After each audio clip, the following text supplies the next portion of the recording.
It's a balmy 39 degrees in the garage and 14 degrees outside. We've got about 8 to 10 inches of fluffy white snow on the ground. It's time to take this bad boy outside and put her to work. How you doing today, folks? I'm about to head outside and start cleaning up the snow that fell. But before I do, I thought I'd take you through some of the things I do to maintain my snowblower and maybe share some tips that you may or may not be able to use. I have an Ariens Deluxe 28 super high output snowblower. This is the second snowblower I've ever bought in my life. Back in the day, I was crazy enough to go out and snowblow like 10 to 15 driveways after every storm. This Ariens Deluxe 28 is a great machine, and if you take care of it and use it with care, it's going to take very good care of you. The first thing I recommend with any snowblower is get heated handles.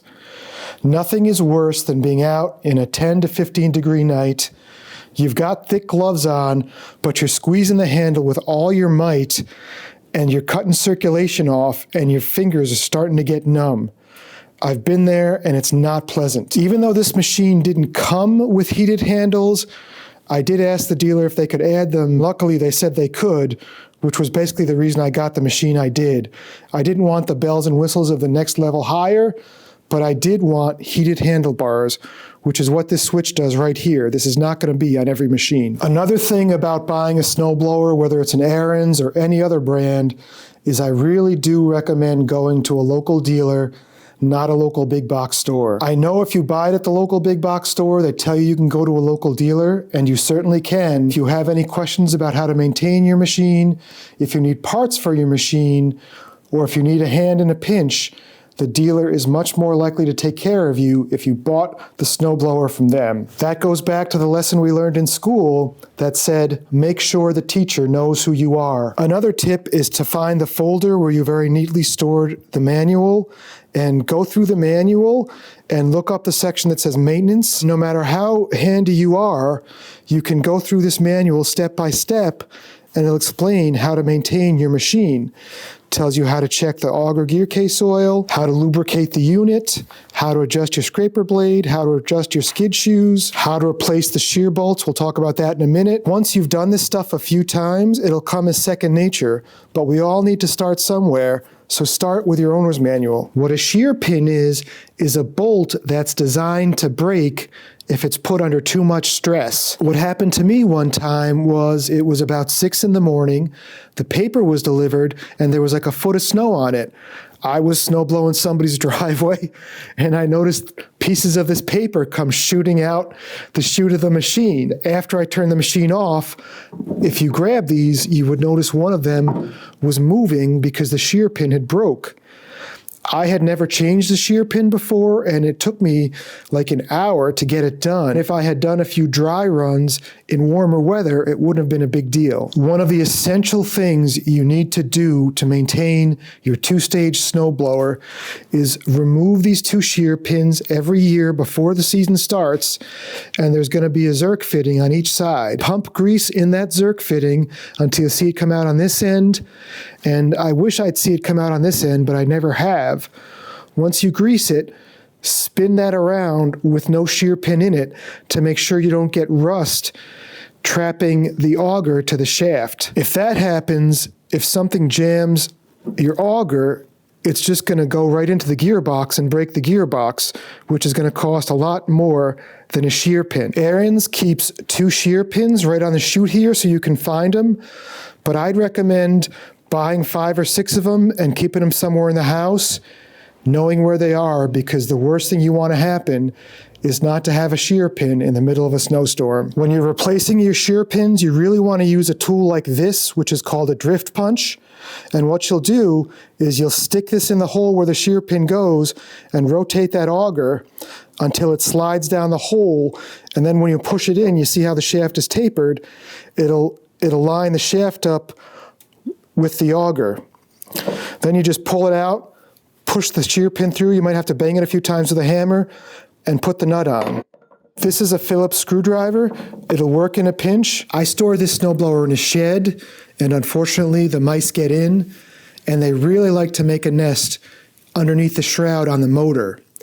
So what I do is I remove the 3 screws that hold the recoil starter on, put a respirator on, put a pair of safety goggles on, and go ahead and blow underneath the shroud and make sure there's no nests before the start of every season. I probably only use this snowblower 5 or 6 times a year, and probably for 20 to 30 minutes each time. Does not get a lot of use. If you store gasoline for too long, it can go bad. When gasoline goes bad, it turns into this white, hard substance, which is darn near impossible to clean out of a carburetor. Unfortunately, you may not find this out until there's 18 inches of wet, heavy snow, and you keep pulling the starter a gazillion times and your machine doesn't start. What my dealer recommended when I bought the machine was to just buy this ethanol-free 4-cycle fuel and use that rather than mixing gas with a fuel stabilizer. This should last for 2 years before it goes bad. 1 can of this is going to fill the machine up about 3 times, so maybe I'll use 2 gallons of gas in a season, maybe 3. Keep it simple, just use the premixed gas. When the storm is over, go ahead and turn the gas off, but leave the machine running until it stalls out because there's no gas in the carburetor. Then put the choke on, try to start a few more times, and it'll usually run for another 5 to 15 seconds. You want to store that carburetor completely dry. The belts that run the machine are underneath this cover here. When the machine is turned off and the spark plug is disconnected, you can go ahead and remove those 2 bolts and check the condition of your belts, check the tension of your belts. What I do before I go out and snow blow is I spray fluid film wherever there's moving parts, especially on the chute here. Spray some up top wherever things move, spray some down below, spray some around the handles. It'll help to keep the ice out, it'll keep it lubricated. If it's a warm day, leave the snowblower out and sitting in a sunny spot. Even better, a sunny spot with reflected light off the house behind it to melt all that snow. There's the end result.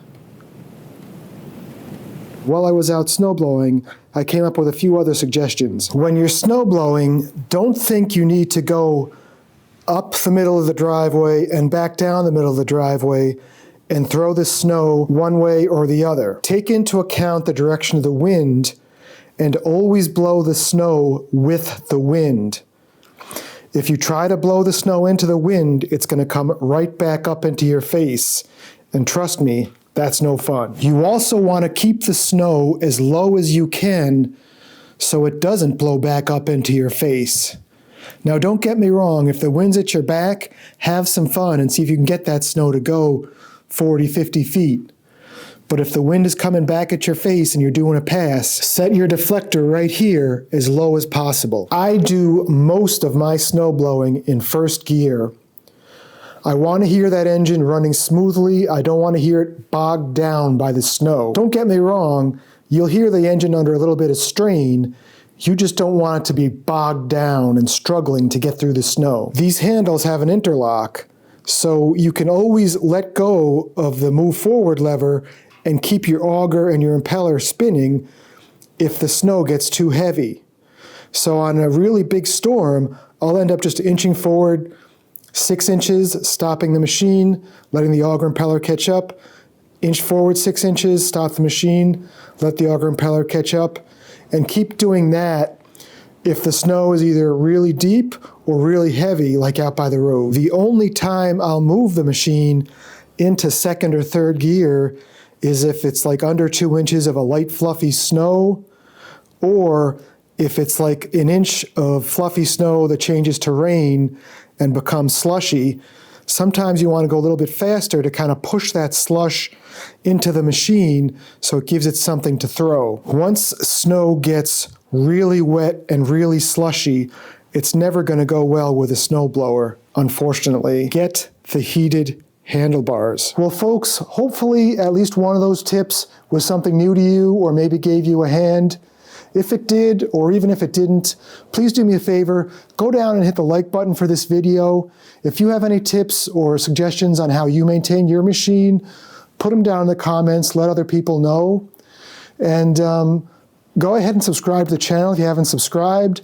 I do videos about anything from small equipment maintenance, working on my Dodge. My day job is a landscape contractor. I'll do videos about landscaping and gardening. a little bit of anything that's interesting me at the moment. But please go down and hit that subscribe button. And thanks a lot for watching, and I look forward to seeing you soon. Take care.